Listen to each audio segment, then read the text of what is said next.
What's up, ladies and gentlemen? It's Aaron Nix from the Wrestle Plug, the harbinger of professional wrestling, the owner, the voice of Wrestle Plug, here to discuss AEW Dynamite. Oh, baby.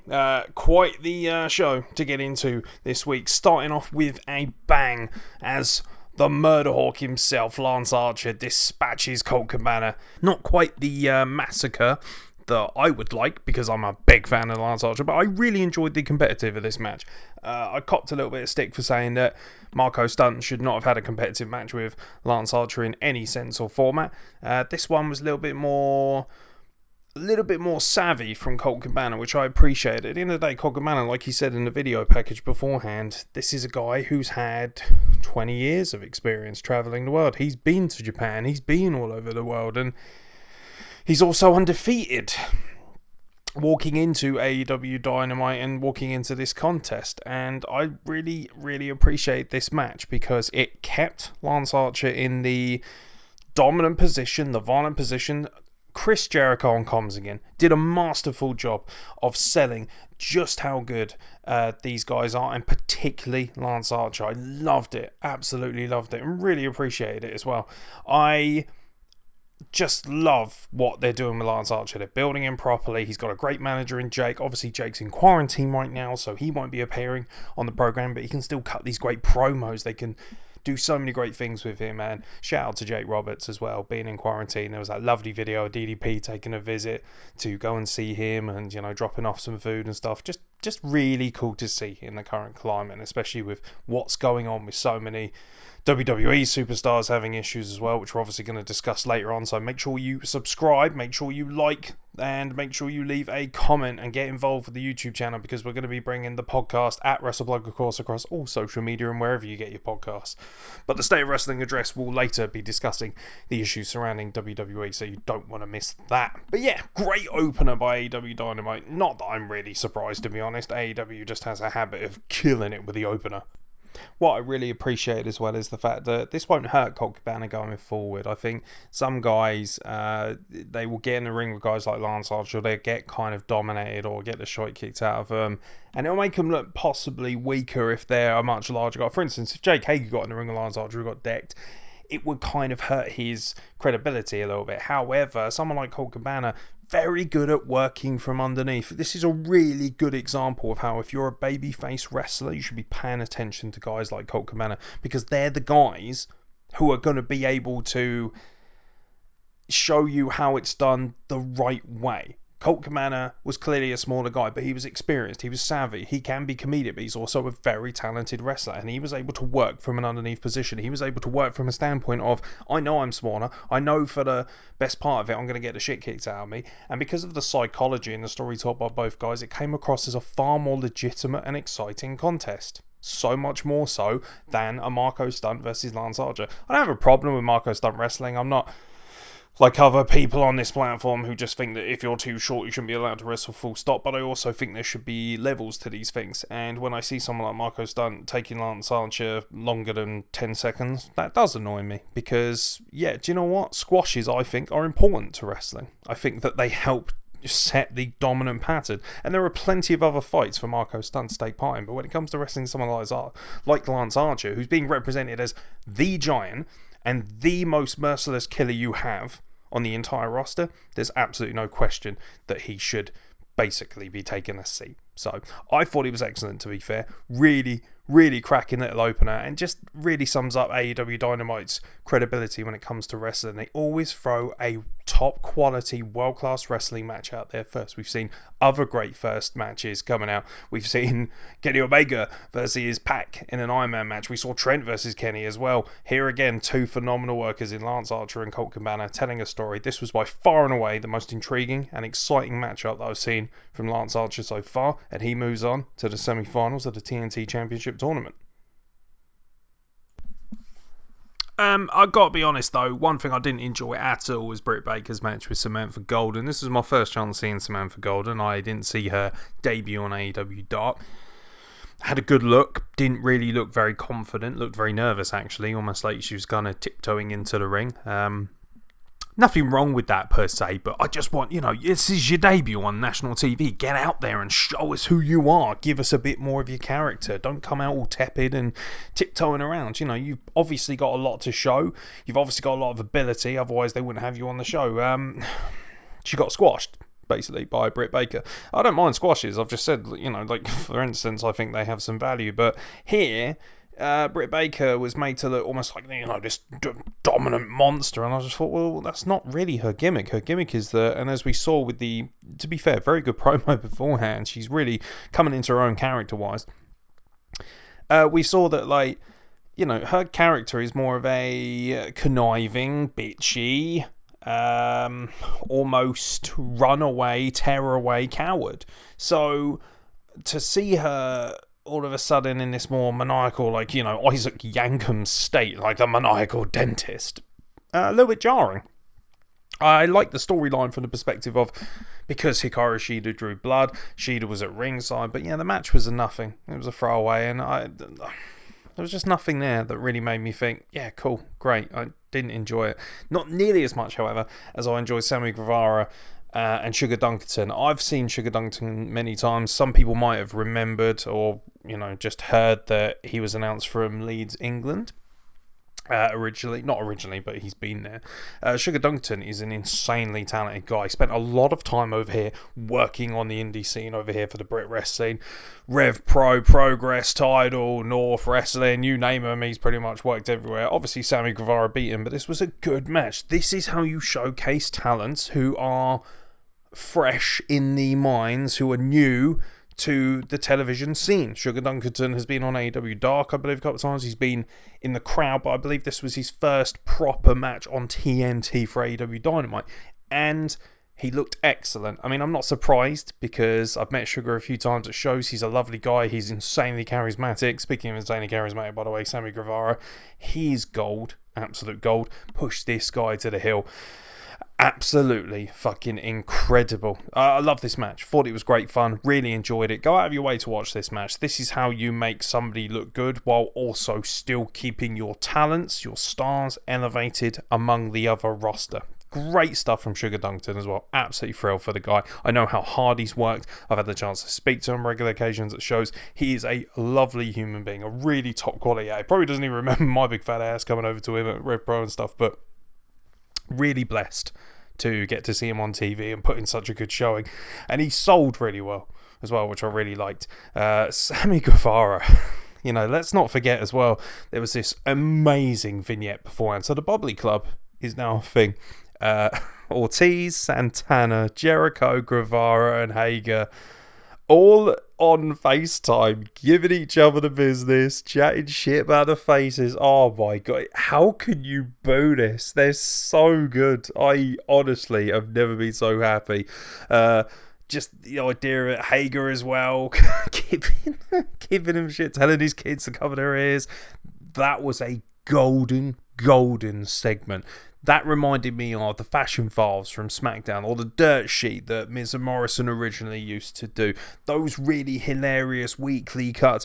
The updates you used to get from the Broken Hardy compound in Impact Wrestling as well. The stuff with James Mitchell and Ali backstage. All the Undead stuff that Impact did. That goes in there with that great, wacky entertainment. Really funny, really hilarious. Jericho talking to his dogs and then saying, hold on, I've got my agent on the other line. He's like, get me some damn toilet paper. Because, coronavirus, man. Loved it. Absolutely loved it. Loved the match. Loved the promos and the vignettes and stuff from the Bobby Club beforehand. Great to see Ortiz and Santana again on my screen. Feels like ages. Miss those guys like crazy. The tag team division misses those guys like crazy. Cannot wait for this bullshit pandemic to get lost, because I want to see more of Proud and Powerful, and I want to see more of guys like, do you know what? Jake Hagar starting to come through as well. Let's give him a bit of props. We're going to talk about him later, obviously. This monstrous matchup with Jon Moxley for the title, the empty arena, no holds barred match. But let's give him a bit of credit, because when he came in, people were like, oh, fuck's sake, WWE reject, poor MMA fighter, only won a couple of matches against Scrubbers. But do you know what? He's actually becoming really funny, coming into his own. He's been talking a little bit more. He had that great vignette, that build up to this match tonight with Jon Moxley. I'm actually starting to see a great deal of value out of Jake Hagar, and that, for me, is really exciting. I'm really excited about where Jake Hagar's going to go from here. as to be said that Kip Sabian, on the flip side of things, had an excellent match with Chuck Taylor from Best Friends. Really enjoyed that match. Not really much to discuss about it other than the fact it was just a great wrestling match. Really pleased to see Kip Sabian pick up the win though.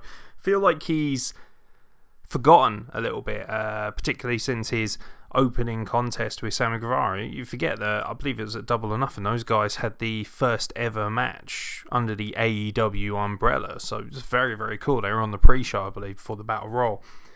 At least the first singles match as far as I'm aware. Just a really, really, really great talent, Kip Sabian, and also a great representative of British wrestling, obviously being from Norfolk as well. Just very, very cool to see Kip Sabian succeed and going out there and having a great match with Chuck Taylor. Chris Jericho was gold on comms for that match as well.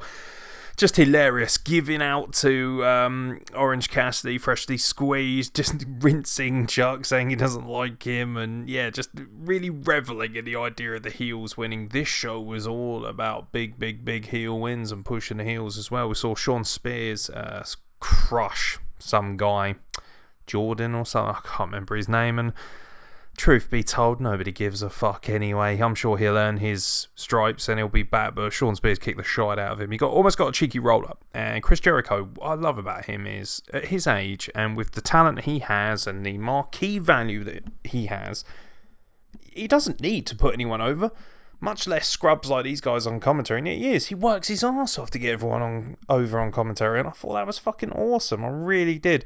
Didn't think much of the kid Shawn Spears was wrestling, but he shouldn't really be competitive at all against Shawn Spears, and I'm glad that Shawn Spears knocked 7 shades of shit out of him, to be honest, because, well, absolute fucking money. I loved it, personally. Thought it was really good fun. Really enjoyed it. Thought it sold the nature of Shawn Spears quite well, and it's nice to see him picking up some wins. He's on Dark as well, and he's been used a lot on TV, and I'm thrilled about that because I must be in the minority, but I think Shawn Spears is a star. I think he's fantastic. I see so many people whinging on Twitter and social media, Shawn Spears has had his time and all that. So, no, actually, he's got so much to give to the business. He's physical, he's a good promo, he's just got everything you want out of a great... Is he the AEW champion material? That's up for debate. I personally would make him a champion. Some people wouldn't. But he's definitely got so much value and so much credibility to the brand, and I really, really appreciate that. But let's be honest, there's only one thing to talk about here, and it is your main event. I assume this was pre-taped. Back in the empty arena, of course, in Jacksonville, Jake Hagar challenges Jon Moxley for the AEW World Championship in a no-holds-barred empty arena match. I'm probably going to cop some heat here, but I thought the beginning of this match was very sluggish, very slow, and very nonsensical. So it's a no-holds-barred match, so you expect it to be quite violent. And they made it out to be very...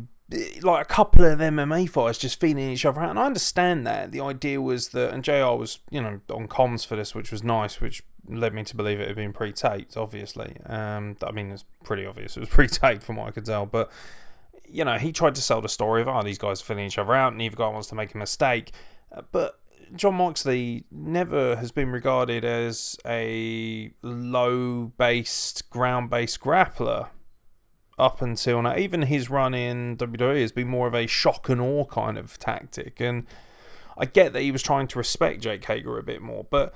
also, Jake Hagar is the MMA fighter, and he's also an NCAA champion, is he not? He's this highly accomplished amateur wrestler, and then he's the one who gets taken down first. And for me, that was really jarring and made him look a bit shitty, if I'm being honest. Like Dean Ambrose, Jon Moxley, excuse me. It's been a while, hasn't it? Don't attack me. It's 2:30 in the morning. I'm knackered. But yeah, Jon Moxley, he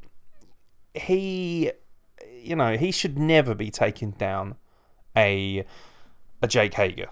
And especially when Jake Hagar is a legitimate MMA fighter, legitimate, top quality, nationally recognized amateur wrestler, from the great state of Oklahoma.